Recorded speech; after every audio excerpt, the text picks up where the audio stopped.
The storm that rolled through Cannon County, Tennessee on a Tuesday in March had knocked out power to half of Woodbury by noon and dropped the temperature to 26 degrees by the time Staff Sergeant Leo Carver turned off the highway onto Reed Lane Road and saw the truck he didn't recognize parked outside the old Pruitt place.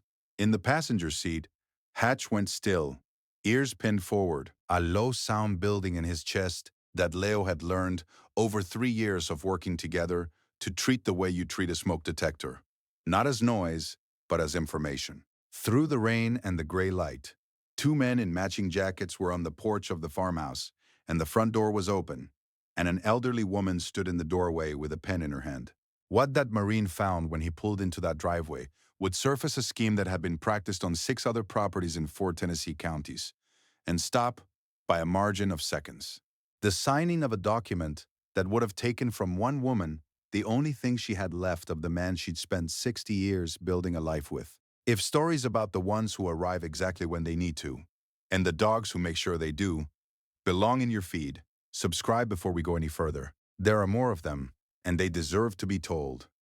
Leo Carver had joined the Marines at 21, which was 2 years after his father had expected him to, and 1 year after Leo had finally accepted that the expectation was not a trap, but an inheritance, and that there was a difference. His father, Roy Carver, had served in the Gulf War and come home to Woodbury, Tennessee, and spent 30 years as a county road crew supervisor and raised Leo and Leo's younger sister with the specific combination of high standards and genuine warmth that produces children who are either very capable or very lost. And Leo had been, for a year and a half after high school, very lost before he found his direction. He had served 11 years, 1 tour in Iraq, 2 in Afghanistan, and a final stateside posting at Fort Campbell that had ended with an honorable discharge at 32 and a return to Cannon County that felt less like retreat and more like arrival. He was 34 now, working for the County Veterans Services Office and doing general handyman work on the side for the older residents of the county whose houses required the kind of attention that accumulates when a person lives alone and the list of things that need doing grows faster than any one person can address it. A drove Ridgeline Road every Tuesday on the way to check on a man named Earl Prater, 81, who had a bad hip and a tendency to let the gutters fill until they pulled free from the fascia. It was not a man who arrived at things easily.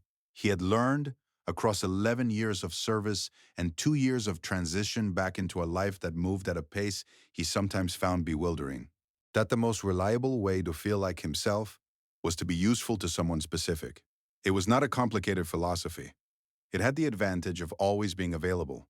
Hatch was a German shepherd, 5 years old, black and tan with a white chest, and the particular attentiveness of a dog that has divided the world into 2 categories: things that are fine and things that require monitoring. His career as a military working dog had ended when a training accident left him with a slight but permanent weakness in his right rear leg that precluded the physical demands of continued service. He had come to Leo through a placement program, and the transition had been unremarkable in the specific way of matches that are correct: no adjustment period, no negotiation, simply a dog and a person who recognized each other and got on with it.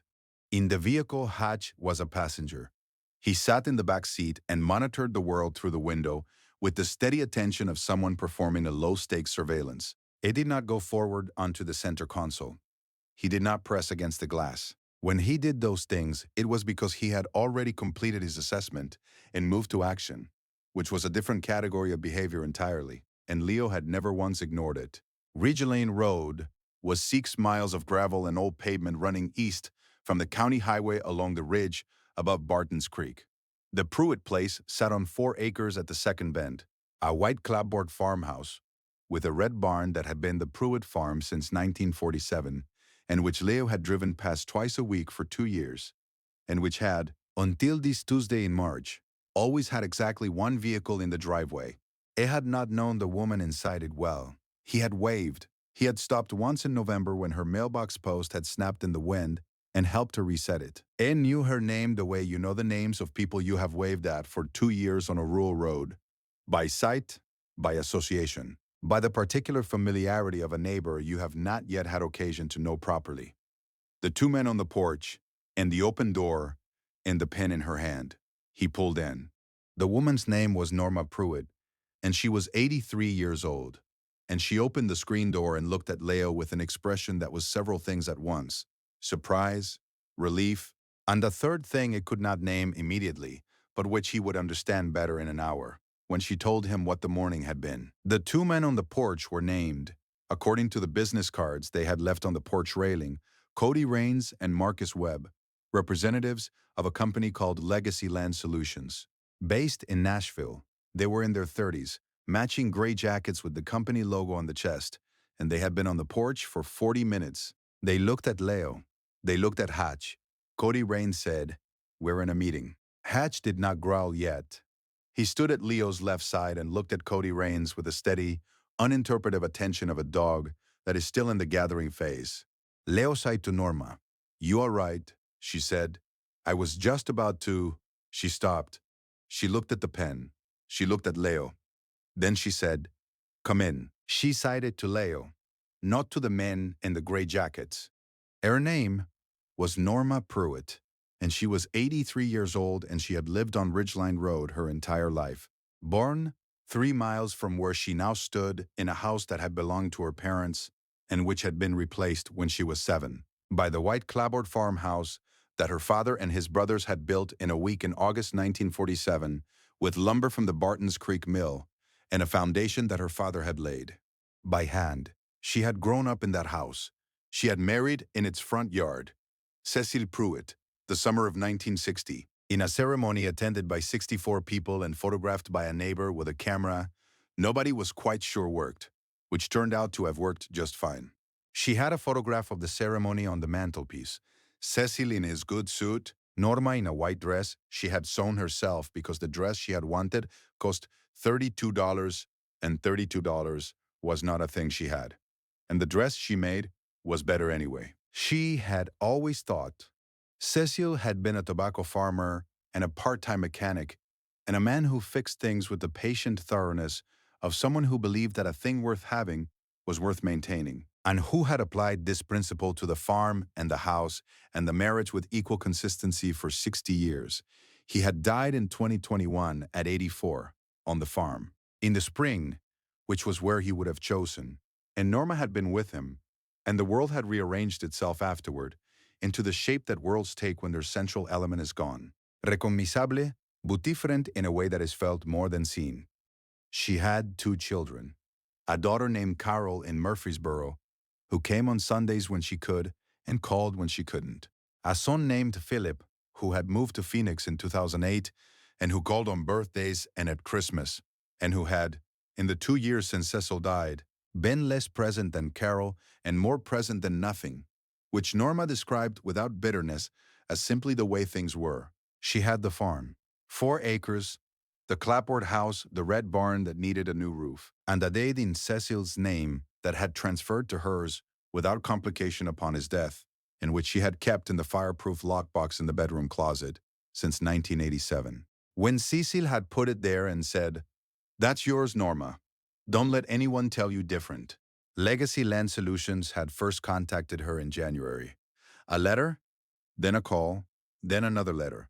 The offer was for the property, full purchase at what they called current assessed value, with a leaseback provision that would allow her to remain on the property for up to 5 years at a nominal monthly rent. Cody Rains had explained it on the phone with the easy confidence of a man who had explained it many times. The market was moving. Assessed value was only going up. This was an opportunity to convert an asset to liquid while retaining use of the property. Many families in her situation found this arrangement provided peace of mind about the future. Norma had told him she would think about it. He had called again in February. She had told him she was still thinking. This Tuesday morning, they had arrived without calling first. Have you ever known someone like Norma? Someone who built everything from scratch, who kept every deed and every document, who held on to what was hers through 60 years of hard work and loss, and then found someone at their door with a pen and a smooth answer for everything? If you're thinking of someone right now, stay with this story and tell me about them in the comments. They deserve to be named. Leo sat at the kitchen table. Norma made coffee. The papers from Legacy Land Solutions were on the table. 4 pages, typed with signature lines at the bottom of the fourth page. Leo read them while Norma moved around the kitchen with the quiet efficiency of a woman in her own space, doing the things she did when she needed a moment to settle. The leaseback rate on page 2 was nominal in the way that things are called nominal when the person using the word does not want the person reading it to do the arithmetic. Leo did the arithmetic. At the rate listed, 5 years of rent would return to Legacy Land Solutions 11% of the purchase price, money Norma had already received, coming back out of her account on a monthly basis for the right to remain in a house she had built and kept for 76 years. Budget 3 had an escalation clause. After year 2, the monthly rate increased by 8% annually. By year 5, the monthly payment would be 63% higher than the year 1 rate.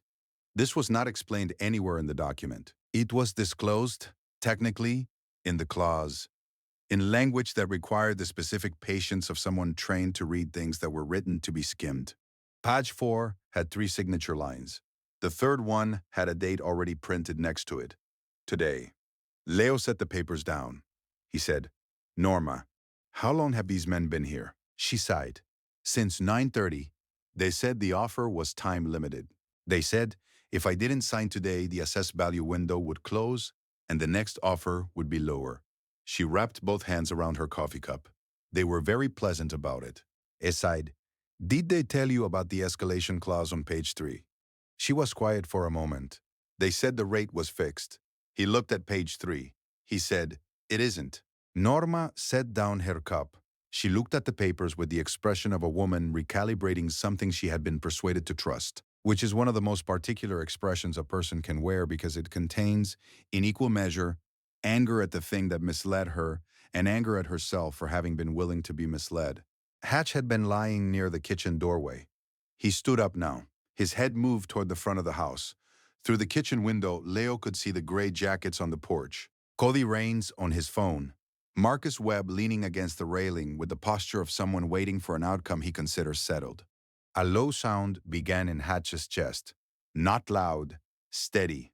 The sound of a decision being held. Leo said, "What did Cecil think of this company when they first called?" The question landed differently than he had intended, or perhaps exactly as he had intended, because the kitchen went quiet in the specific way it goes quiet when someone has been asked about a person who is no longer there to answer for themselves. Norma sighed. Cecil would have put the phone down before they finished the first sentence. She sighed it simply, without performance. It was simply the truest thing in the room, and she had said it. Leo said, "Then let's find out why." A opened his phone. He searched Legacy Land Solutions in the Tennessee Secretary of State's database. The company had been registered in 2021. It had no physical office address, only a registered agent in Nashville.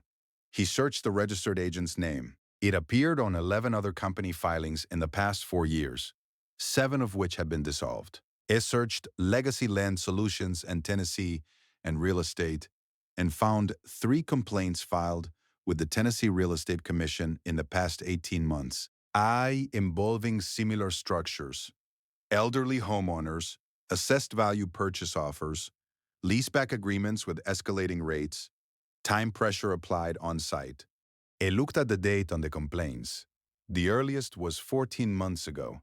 They had been doing this for at least 14 months, possibly longer. He called a man named Deputy Carl Rudd at the Cannon County Sheriff's Office, who had been in Leo's graduating class at Woodbury High and who answered on the first ring with the specific alertness of someone who has learned to answer calls from certain numbers quickly. Leo described what he was looking at in 3 sentences. Carl said, "Don't let them leave. I'm 12 minutes out." Then Leo called a woman named Margaret Solano, a real estate attorney in Murfreesboro, whose number he had because she had helped Earl Prater's son with a title issue 6 months ago, and who answered on the second ring and listened to Leo read the escalation clause on page 3 and the 3 words time-limited offer, and said, "That is a pressure tactic that violates Tennessee Consumer Protection Statute 4718104. The offer is not legally time-limited. Tell her not to sign anything." If you were in Leo's position right now, sitting at that table with those papers and those 12 minutes and a woman who had almost signed, Would you have stayed? Type yes or no in the comments. He hadn't considered leaving since the moment he pulled into the driveway.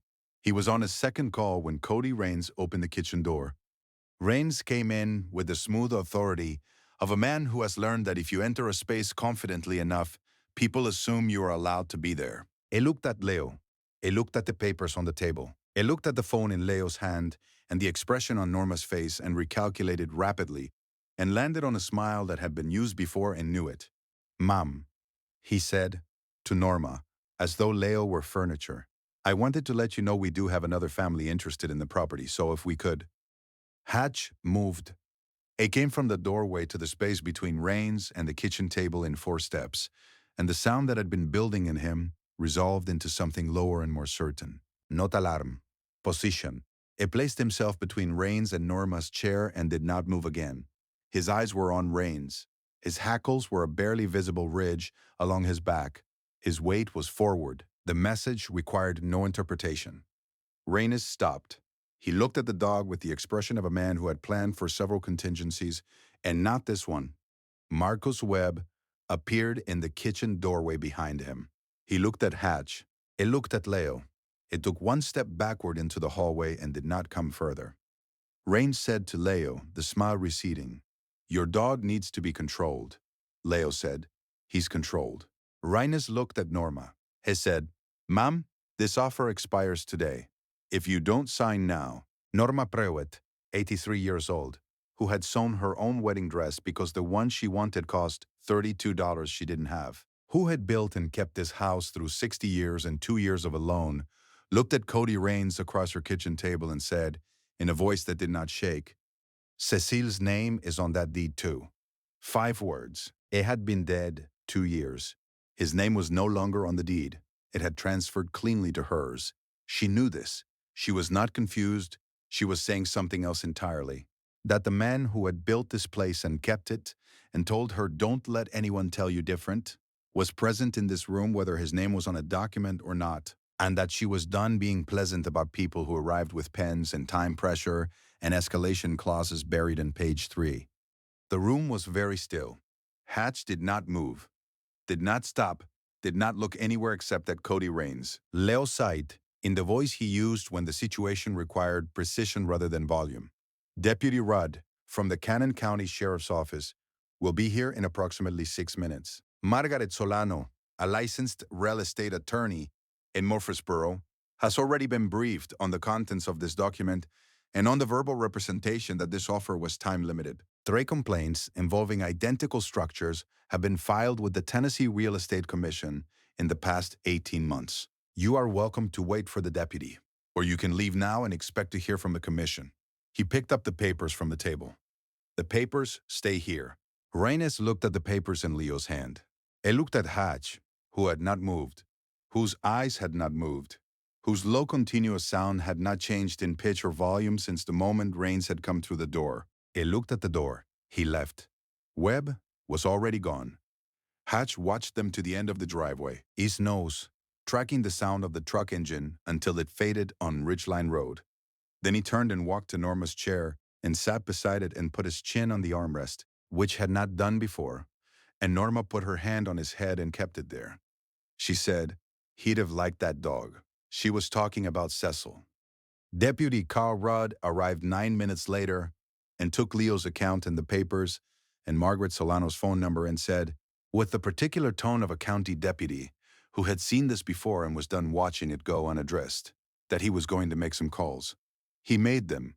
By the following week, the Tennessee Real Estate Commission had received a 4th formal complaint against Legacy Land Solutions, this one with documentation that included a recording of the morning's conversation.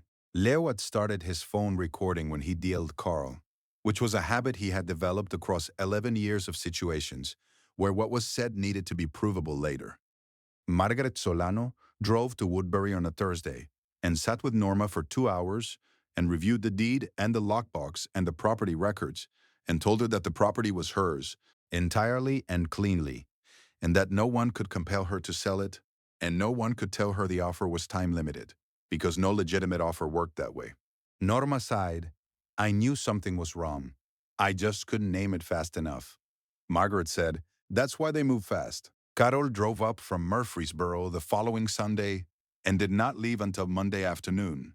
And the conversation they had about the calls Norma hadn't made, the letters she hadn't shown anyone. The Tuesday morning she had almost signed was the kind of conversation that clears the air, not by resolving everything, but by putting it in the room where it could be seen. There are moments in a family that feel less like a crisis narrowly avoided and more like a door opening onto a room that should have been open all along. Leo came back on a Saturday 2 weeks later to look at the barn roof, which needed more attention than a single afternoon, but less than Norma had feared. And they ate lunch at the kitchen table. Norma's cornbread, which she said had been Cecil's recipe adjusted for her own taste over 60 years, which Leo considered one of the finest pieces of cornbread he had encountered. Anne Hatch lay under the table and accepted a piece of it from Norma's hand with the gravity of a dog receiving something properly offered. Norma showed Leo the photograph on the mantelpiece, Cecil in his good suit. Norma in the dress she had sewn herself because $32 was not a thing she'd had. She sighed. He used to say that the farm wasn't worth anything except to us, and that was exactly why it was worth everything. She looked at the photograph for a moment. It was right about most things, Leo said. He sounds like a man who knew what he had. She sighed. He did. I didn't always. She set the photograph back on the mantelpiece, squarely, the way you place something you intend to keep exactly where it is. I do now. What Leo Carver did that Tuesday morning on Ridgeline Road was not complicated. He saw a driveway that was wrong, and a door that was open, and a woman with a pen, and he pulled in. He had reasons not to. He was on his way to Earl Prater's gutters. He did not know Norma well. It was not his business. He had Hatch in the back seat, looking at him through the rearview mirror with the steady attention of a dog that had already decided. He pulled in. That was all. Sometimes that is all it takes, and sometimes that is everything. And on Ridgeline Road on a Tuesday in March, those two things were the same. This story is for everyone who built something from nothing and was told by someone with a clipboard and a deadline that it wasn't really theirs, and for the ones who pulled into the driveway. Is there a Norma in your life? Someone who worked their whole life for one piece of ground, one house, one thing that was unambiguously theirs, and who is carrying the weight of protecting it alone? Tell me about them in the comments.